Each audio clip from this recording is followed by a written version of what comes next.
It's not every day you get a chance to chat with a legendary New York Jets player. Antonio Cromartie joins the show, so let's hit it and get it started.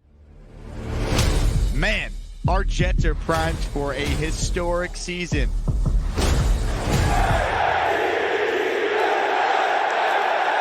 We bleed Jets green each and every day. This is not the same old Jets. We have Garrett Wilson. Let's go. We have Breece Hall. Please subscribe and hit the like button below. Super Chat, baby. Cut the line. We have Sauce Gardner. We have Quinnen Williams. The Jets bandwagon is loaded. Now it's time to talk all things New York Jets. It's the Jake Asman Show. Here we go. Another program starts right now, and joining me is one of my favorite members of the Jets. He was on the team in 2010, the last time the Jets reached the playoffs. He is a multi-time Pro Bowler, a former All-Pro. Antonio Cromartie, number 31, joins the show right now. Crow, always great to get you on the program, and I appreciate you making some time for the YouTube show. What's going on? Not much, man. How you been? I'm hanging in. I want to know how you've been, because I know you've had a very fascinating career in coaching the last couple of years. You and I were catching up off air. I know you're still in the Houston area, but you were coaching not too long ago under Jimbo Fisher at Texas A&M. So what is the latest in the life of Antonio Cromartie? I'm in the portal like the kids right now. No, I'm still looking. Last year I did a volunteer analyst job at HBCU, which is St. Augustine University. So, which is actually really good because I got a chance to actually be more involved in the defense, being able to talk with the defensive coordinator, as being his right-hand man. We're breaking down film, understanding what we got to do defensively. So it was actually pretty fun. What is it about coaching that is something that you wanted to pursue since you retired from football? I think I always wanted to coach. I think the biggest part of it is just the development and the relationships that you get to build in the college program with the kids. Because it's not just about the football part of life; it's also just about the life itself. And I just feel God has put me in a place where that the mistakes I've made maybe that'll help somebody else. That's And the from a football standpoint, it's just being able to develop and help teach and make the kids understand how to play the game the correct way. when you think back to your career, and we'll certainly talk about some of the coaches you had with the Jets, but what were some of the things that really stood out? What makes a great coach? What are some of the qualities you need to be a successful coach? Being able to have a relationship with the person that you're coaching or the kids or their man that you're coaching. I think some of the guys that did it the best was Marty Schottenheimer, my DB coach, Kevin Ross, Steve Wilkes, of course, Dennis Thurman, of course, Rex. Those guys created a relationship with their players that they understood what their players can do. Even Todd Bowles, being around him and being around Coach Mike Caldwell and those guys. It's just a point of just like their whole thing is it's all about relationships. They try to figure out what their players do very well and not try to put them in a position on the things that they don't do very well. So it's like you understand your players, you understand what they can do very well, you can understand what they don't do very well. So you try to play to their strengths, and that's what I was around. Guys that played to their player strength, and another person I don't want to forget is Coach Wade Phillips. So I was around some great coaches that understood the meaning of making sure that your players play the way they're supposed to play. So take me back to the 2009 season. You guys play, of course, you're with the Chargers then. You play the Jets in the playoffs. And after that game, of course, the Jets end up winning, getting to the first one ended up being 2 straight appearances in the championship game. You're available on a trade, and the Jets acquire you for a 3rd-round pick. So I want to go back to what your reaction was when you found out you were being traded to the Jets. What was going through your mind? I was happy because I didn't know. My agent was calling me. I had a house in Atlanta, and I was flying backwards and forth. So I was actually on a flight when he was trying to call me for like 5 hours. so so it was cool because I had, I'm not gonna be real. That I think during that game, um, I was ready to get out of San Diego in the first place, even before that game. Um, it was just I needed something a different place, a different environment for myself, and to go from San Diego to New York was actually pretty good. I missed out. I guess I missed out on the trade for Dallas because Dallas was also in the mix too during that time because of Wade Phillips. So my agent made the best decision for me because I was on the flight. So I went to New York, but I was ecstatic just because I got to play with Revis, and I got to play with guys like Jim Leonard, Eric Smith, Brodney Poole, Bart Scott, David Harris, Calvin Pace, Brian Thomas, Sione Puha.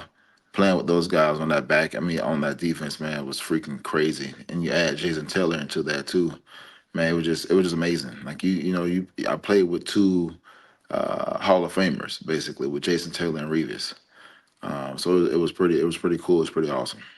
That 2010 team for most Jet fans around my age, I mean, that's the pinnacle for us, right? You guys win, multiple playoff games, second year in a row. You go into New England and obviously, stick it to the Patriots after what happened to the regular season that year. But for you, when you became a Jet and you saw some of the players you just mentioned, did you guys know going into that year that, hey, this is a really good team? Like, we have a legitimate chance to compete Well, for a we Super knew. Bowl because they were coming off a year where with a rookie quarterback and rookie coach where they were that close to knocking down the door and breaking through. I mean, honestly, you saw the pieces of this all the way around. I just think the missing pieces that they added in from me, LT, because we lost Thomas Jones. You lose Thomas Jones, you get LT, and still have Sean. Um, on the receiver side, you get Santonio Holmes. You still have Braylon Edwards. You have Jericho Cotry still, who's the most dependable, reliable receiver that you can have on that team next to Braylon because Braylon was just a freak of nature, on that side of the ball. Like I say, and you just add the weapons and what you have. I mean, you can see it, but I always been told talent only can take you so far. Playing discipline and executing football gets you where you need to be. And that's what it was all about. We just wanted to execute and do the things we needed to do, and just play football, man. It was just fun. When you're winning, it's always fun. Winning heals a lot of stuff. No doubt. Your first game as a Jet, Monday night, opening up the new stadium, MetLife, of course, against the Ravens. I know the Jets didn't end up winning the game that night, but you had a huge, unbelievable interception against Joe Flacco. I think you returned it like 66 yards as well. Take me back to that night, the environment playing the first ever Monday night game in the building, and what it was like having that huge interception in your first game as a Jet. Man, it was freaking awesome. The atmosphere just in New York, period, is just different than anywhere else. The fans are great. They love their teams. But just being in my first game there, playing against Rex's old team for the first time in his career, it was just who was going to be the hard-nosed defense, who was going to be the team that um, was going to get their team over the hump. Of course, we didn't win that game. I think we would end up losing, what was up, like 10, was it with 10 something? It was ugly. 10-3 or I ten was to nervous. six. I was I like, oh forgot what no. I forgot what it was, man. But um, the game was just exciting, man. I think I had like three penalties that game. I think I had like two pass interference and a illegal contact down the field in the game, leading up to the interception. So, but the interception, man, it was just the point of just making a play on the ball. I just like I always told myself, or I tell anybody, if the ball's in the air, I should come down with it. There shouldn't be nobody else that come down with it but me. And it was just guys threw great blocks from Revis to everybody, just threw great blocks. Jim Leonard, all those guys to get me where I get across the field. And just in that atmosphere, when you hear the crowd afterwards, it's just freaking ridiculous. Like it was loud at that point. It just speaks volumes about this Jet fan base because I mean we haven't had much since that 2010 year, but this fan base is just dying, starving for a winning team. Couple other plays I want to ask you about. Then I got, of course, get your thoughts on Darrelle Revis and get some Rex Ryan stories out of you. But my favorite memory of yours actually was not a defensive play. It's the win over the Colts in the 2010 playoffs.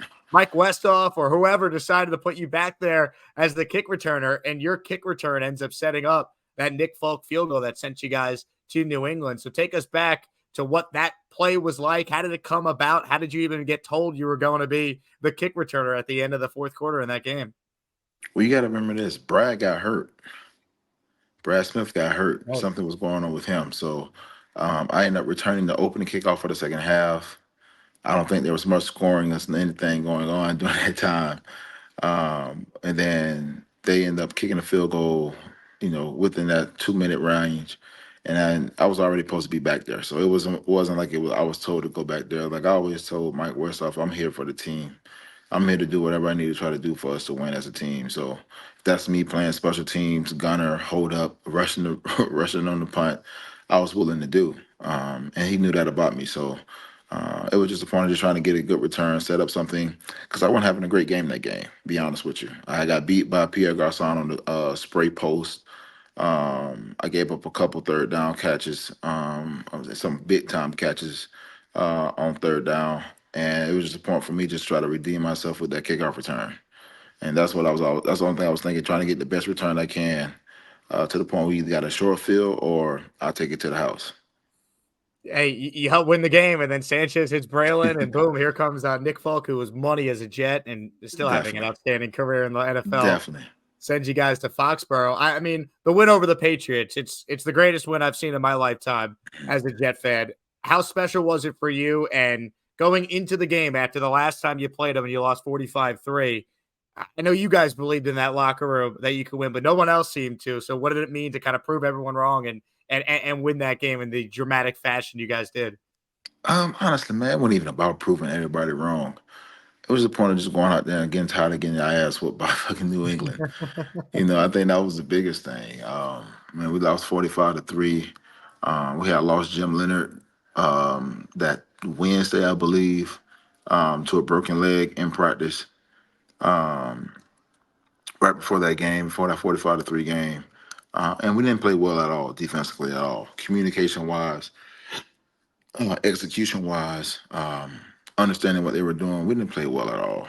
We didn't understand the mismatches that was going up against us and where the ball was going. And I think we just did a better job of that in the divisional round playoffs. And it showed. It showed from the defense side of the ball and also showed on the offense side of the ball execution. Playoffs is nothing but how much can I execute? How many plays can I execute to the best of my ability without making mistakes? And New England was built off you guys, off us making mistakes, off everybody making mistakes. If you made a mistake, they found a way to capitalize off of it. And we didn't give we gave them no room, no error in that game. For they can't capitalize on anything. So I just think we played a all around game from special teams to offense to defense. We played complimentary football all the way around. Is it shocking to you that, hey, the Jets haven't been back in the playoffs since that run in 2010? They haven't won a playoff game since I know, man. I'm still thinking about the 2015 year when we should have made it and beat Buffalo. And we beat Buffalo in the playoffs. I think we ended up going 10-6 that year. Yeah. So you talking about beating Buffalo, being 11-5 back in the playoff as a wild card. Nobody probably wanted to play us again. It would have had that same feel of that 2010 feel that nobody wanted to play us at that point in time. But we didn't get in, and I mean it's been 14 years. It'll be 14 years, and since we've been in. So it's just the point of how's that going to change and what is going to change. You bring up the 2015 year. Obviously, people remember you the first stint with the Jets, but then you came back and you and Darrelle Revis were a part of that 2015 team as well. What was it about the Jets and coming back to the team in 2015 was so appealing? Was it the fact that, hey, you were with the Cardinals the previous year and you had a relationship with Todd Bowles, who was your DC? That was the biggest reason, to be honest with you. It's because of Todd Bowles. Great leader of man. I love him to death, man, and he's somebody that I'll go to bat for anything at any given time. I mean, I think he just does things the right way. He treats everyone like a man. He tells you how to handle your business as a man, and He's a great coach, man, a great defensive minded coach, but not just a defensive minded coach. He can tell you about offenses too.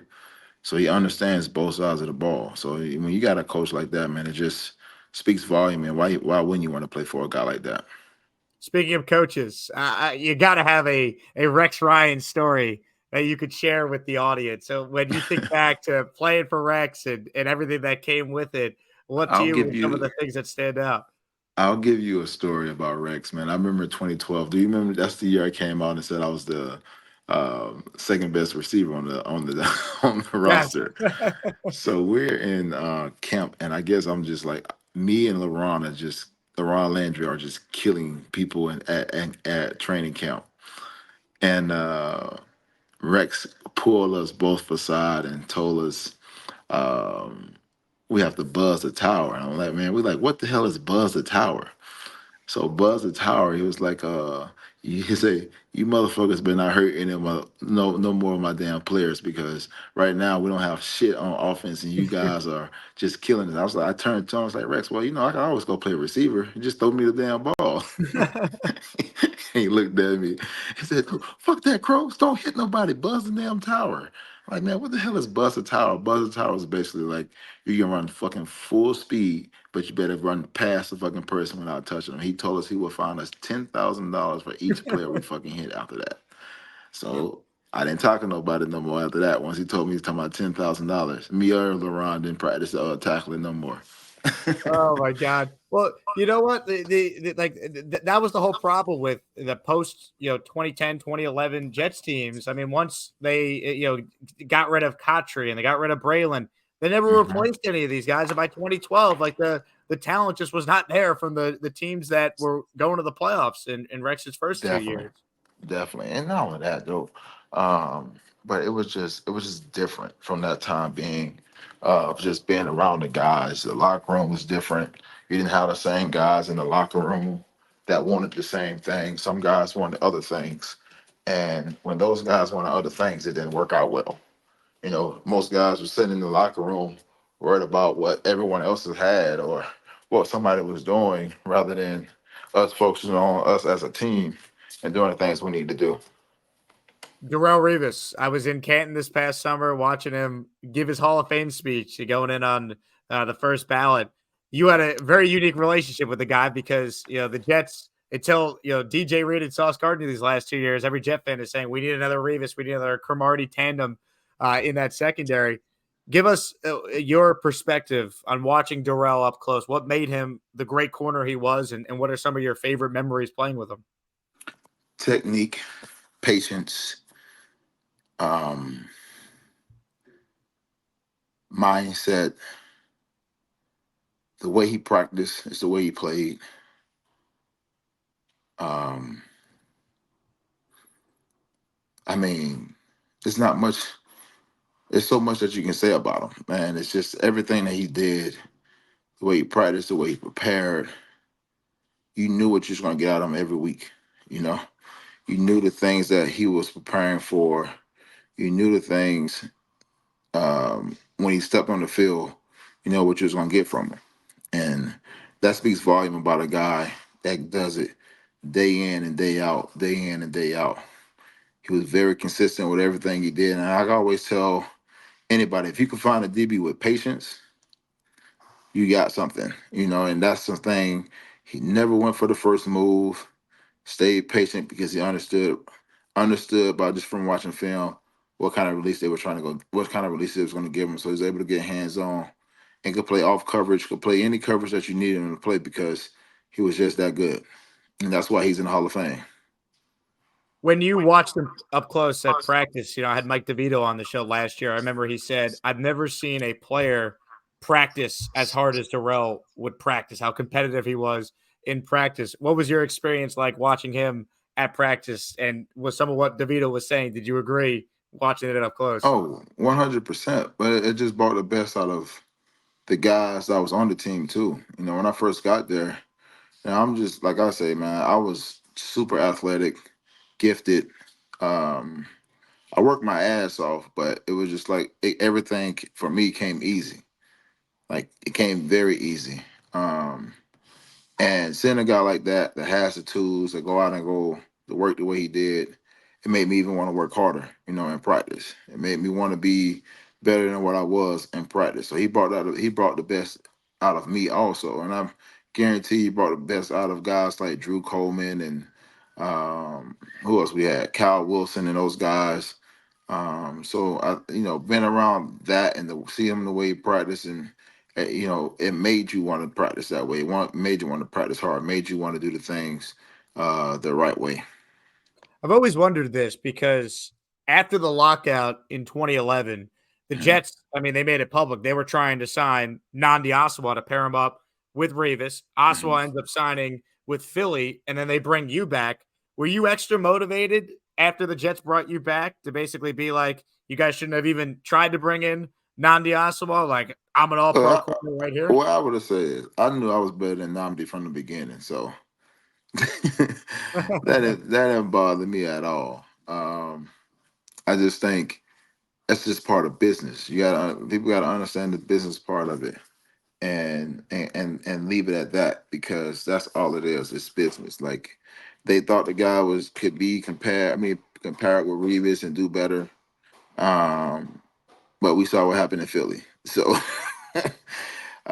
no, but I've never that never even crossed my mind. I really didn't care for it. It didn't give me no motivation. My motivation was making sure I provided for my family. I didn't need no other motivation, and I didn't want to waste the gifts that God blessed me with. So you were pumped to be back with the Jets when they brought you Oh, back. 100%, because I felt like that was home. After just one season, it just felt like home. My family was happy. And it was just something that was um, home like and gave it that home feel. Before we wrap, I got to ask you about the current Jets. Now, it feels Mhm. like it's basically a repeat of last offseason where it's like, well, they're just a quarterback away. Look at this defense. And, here they are again, another 7-10 season, and they had Aaron Rodgers for 4 plays. But when you watch this Jets team this past year, Crow, what are some of the things that stand out? Do you think with Rodgers coming back, this could be a team next year that's competing in the playoffs once again? I still think we need another running back. I know we got Brees Hall, but I think you need another running back. I think you need another good inside slot receiver that can be your possession type receiver. Um, I just think for us, and the offensive line has to get better, man. Too many injuries.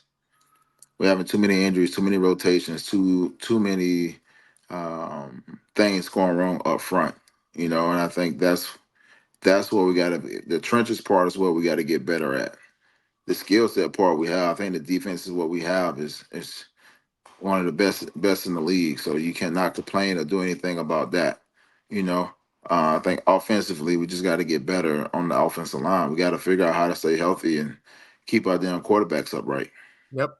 It's been a problem the last couple of years. Jets have led the NFL in injuries. Now, I can't have the great Antonio Cromartie on the show and not ask for an in-depth breakdown on the Jets' two stud corners they have right now. Sauce Gardner, first 2 years in the league, back-to-back first-team All-Pro appearances, and DJ Reed. I mean, every Jet fan knows this. Maybe one of the more underrated corners in football. Similar to you when you were with the Jets, Reed has had two really good seasons since he signed on with the team. When you watch both those guys, what are some of the things that stand out with Sauce and DJ?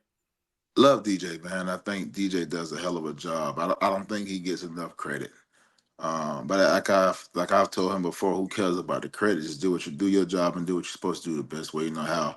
Whether you get recognized for it or not, you know that you did your best and that you're out here providing for your family, and that should be the most important thing. I don't look for. You shouldn't look for your applause from everybody else. As long as you get it from the man above and the people that loves you, see that you go in and work every day. That's all you should worry about. I think that's the thing with DJ Reed that I love about him, man. He's physical. He's got that. He's like has that net, like that flying net feel. Like he just sticks to you and just continues just to nag you all the way around the field. But he was like that in Seattle, and people don't understand the way he was in Seattle is the same exact way. Him just being in New York, it's just like I always tell people all the time. We're in the biggest media market in New York. It is. So if you play well, you do anything good, it's gonna be 10 times 10 times more than what you're gonna see from a guy that's in Dallas or LA or anywhere else, Miami, anywhere, because we're in the biggest media market in the world. That's just what it is. So he's going to get pubbing out as much as possible. So like, but I love the way DJ is because he's playing the exact same way that he played in Seattle.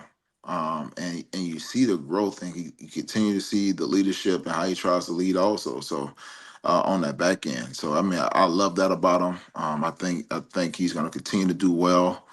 I would like to see more picks from my DBs uh, on the ball. Too many PBUs. We need interceptions to get the ball back to the offense as much as possible.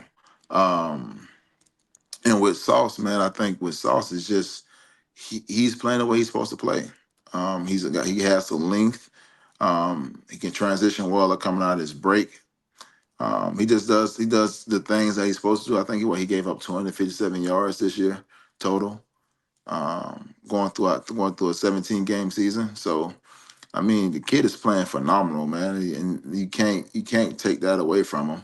I know a lot of people want to say, oh, he's in the New York media market. Well, shit, that just helps. I can't help because of where I play at. If I play well and I'm in the biggest media market that's in the country, what does it matter? Like, yeah, we have 35, 40 damn reporters in the locker room, you know, to everybody else, maybe 10. You know, at times on a big night game, you might have 60 damn reporters in the damn locker room, at your locker. You know, that's just the way it is. We can't help it where we play, but I would like to see more interceptions from both of my guys, from DJ Reed and Sauce. I think we need more plays on the ball. I think we need to create more turnovers in the secondary. That's something that we're not doing. So there's a lot that I see that we can get better at defensively, because if the offense ain't scoring, then how can we create those short fields? That's the most important thing, creating short fields, not playing the field position battle just because you made somebody punt. Just because you made somebody punt don't mean that you win the field position battle. They'll win the field position battle. Like, I don't care how many 3-and-outs we get. We're still offense. They got to drive 75, 80 yards down the field. And our offense for this past 2 years wasn't built to drive 80 to 75 to 80 yards down the field. So I think we'll see a difference next year with Aaron Rodgers coming back. Hopefully he can stay healthy.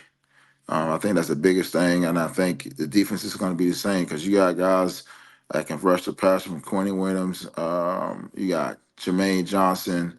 You got my guy Michael Clemens from Texas A&M. I mean, the linebackers are freaking Mosley and Williams at linebacker are freaking stout. I mean, the defense is where it needs to be. We just always it's always been, how can the offense catch up?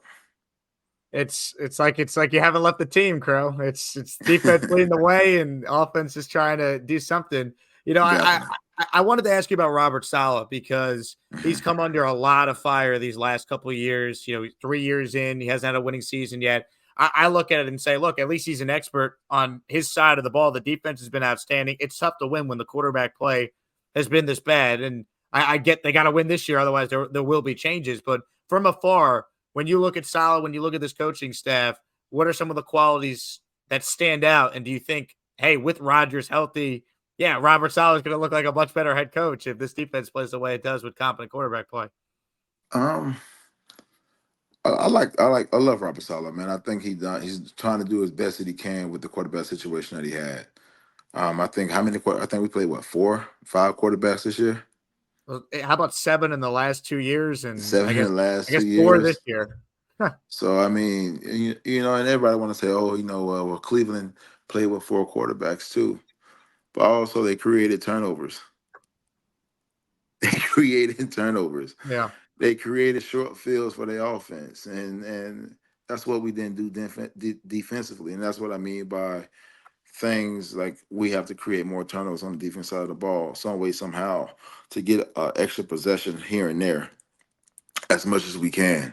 Um, but I mean, you got to give him another. I mean, he has to have to have another year just because the quarterback situation. It's not his fault. Um, from Zach to getting injuries to Aaron Rodgers this year only playing 4 snaps. It's just a point of just right now. It wasn't this year. It wasn't the lucky draw year, and hopefully this upcoming offseason things will get better. Guys are getting healthy. Guys can get where they need to be. We can do better in the free agency. We're getting offensive linemen, the correct offensive linemen that can stay healthy, that can protect the quarterback and everything else, and possibly through the draft because everything goes through the trenches. It starts in the trenches first before anything else. I got to protect my quarterback before anything. I got to create a pass rush with my front four, if anything. And I got to be able to start to run with my front four if I wanted to, or my front seven if I wanted to. I think everything starts up front. So when that is corrected on the offense side of the ball, then I think we'll be a whole lot better because now those creases are beginning to open up for Brees Hall and those guys' pockets begin to step up into for quarterback can step up and make the right read. And I think that's when the things will start to get better. Crow, I speak on behalf of all Jet fans. We can't thank you enough for everything you gave to the team those years you were a part of it, and we miss you, man. Hopefully, if you stay on this route of wanting to be a coach, maybe the Jets should give you a call and they should hire you to the coaching staff, man. That'd be nice. We shall see. He's Antonio Cromartie. My name is Jake Asman. Jet fans, thanks for watching the show. Hit the like button, subscribe to the channel if you haven't already. And once again, thanks to Antonio Cromartie for his time on the program. Have a good one, everybody.